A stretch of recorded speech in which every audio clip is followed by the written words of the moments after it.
দিয়ে গোসল করে দিচ্ছে, মানে যেটাতে জেলখানা থেকে মনে হয় একটা পাপ মোচন হলো জীবনের সব পাপ মোচন। আমি সংসারটা আমি রান করতেছি, আমার বাবা মা ভাই বোন ভাবি বাস্তি এরা আছে, এদেরকে নিয়ে আমি চলতেছি। আমি চাই আমার জীবনটা নিয়ে আমি এভাবে চলতেই, এইভাবেই লাইফটা পার করে দিতে চাই আমার বাবা মার মুখে হাসি রেখে। আর কারো ঘৃণার পাত্র হতে চাই না, আমি সবার ভালো পাত্র হতে চাই, সবার দোয়া চাই। আমি আর কিছু বলতে চাই না, আমি কাউকে বদনামও করতে চাই না, কারো দোষও দিতে চাই না। এটা আমার নসিবে ছিল, আল্লাহ তাআলা আমার কপালে রাখছে। আপনারা শুনলে অবাক হবেন, ওইখানে তো অনেকের কাজ কাম নাই, কিছু করতে পারে না কেউ। আমি তো ওইখানে আজেরই ছিলাম, 5 ওয়াক্ত নামাজের মনে করেন নামাজি ছিলাম। ঠিক আছে, এইটা আমি চেষ্টা করবো চালায় যাওয়ার জন্য। যখন আমি আল্লাহর উপর ভরসা রাখি, আর কিছু না, উনি যা করবে ভালো করবে আমার জন্য, এটাই আমার আশা। জি, মা বাবাকে ছাড়া জীবনের প্রথম ঈদ করলেন জেলখানায়। মা বাবাকে নিয়ে তো জন্মের পর সব ঈদগুলোই করছি, এটাই বললাম। মা বাবাকে নিয়ে জন্মের পর সবগুলো ঈদ করছি, কিন্তু এইটা একটু ডিফারেন্ট ছিল। এটা একটু জেলখানার যে বন্দি মানুষগুলো আছে তাদেরকে নিয়ে করছি। তারা যারা এমন মানুষ আছে যারা হচ্ছে আমাকে 17 সালে ফলো করতো, তারা তারপর থেকে জেলখানায়, তারপর থেকে আমাকে দেখে নাই, প্রথমবার জেলখানায় দেখলো এতদিন পর। তাদেরকে নিয়ে উৎসব করছি, ঈদ করছি, ভালো লাগছে, খারাপ লাগে নাই অতটা। উৎসবের মধ্যে বাবা মার কথা, বাবা মাকে তো অবশ্যই মিস করছি, তাদের জন্য চোখের অশ্রু মনের অজান্তেই চলে আসছে চোখ দিয়ে। এগুলার বলে প্রকাশ করার তো কিছু নাই। মা বাবার জন্য সবসময় একটা সফট কর্নার মনের অন্তরস্থলে থাকে, মা বাবাকে ভালোবাসি। আচ্ছা, আমরা শেষ করবো।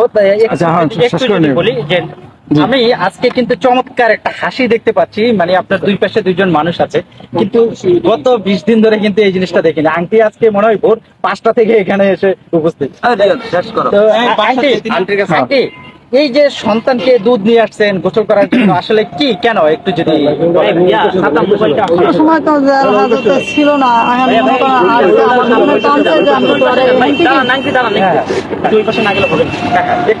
শেষ করে দিবি।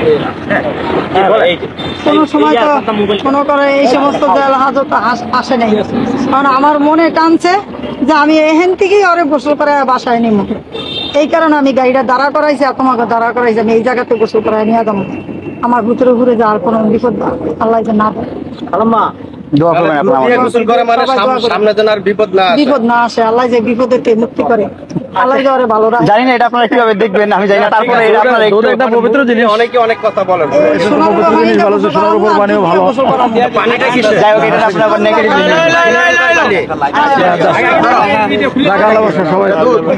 এই খাবো না, মাথায় দিব।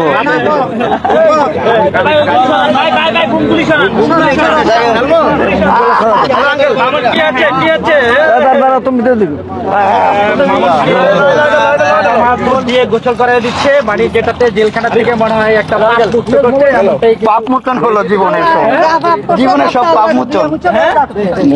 আল্লাহ দিয়া মুছে আল্লাহ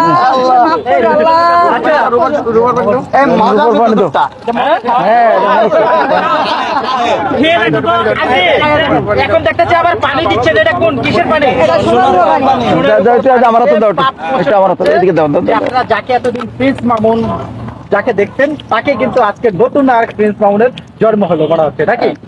আপনারা কেউ এটা নেগেটিভলি নেবেন না, ভালো জিনিস, পবিত্র জিনিস, আল্লাহ তাআলা দান, জানতাম যদি ভালো জিনিস। সোনার পানি দিয়া দুধ দিয়া গোসল করা ঘর উড়াইলে মুরব্বী মানুষ। আমার আম্মু অনেক সময় অনেক কথা ভালো জিনিস বলে ফেলে, পবিত্র জিনিস। আপনারা এটা নেগেটিভলি নেবেন না, আপনারা একটু আমার মার কথাগুলো একটু নরম ভাবে নেবেন। অনেক সহজ সরল মানুষ, আমার বাবা মা দুজনই। বুমগুলো কাছে নেন, বুমগুলো একটু দেন, বুমগুলো একটু যাই হোক, এখন আর কি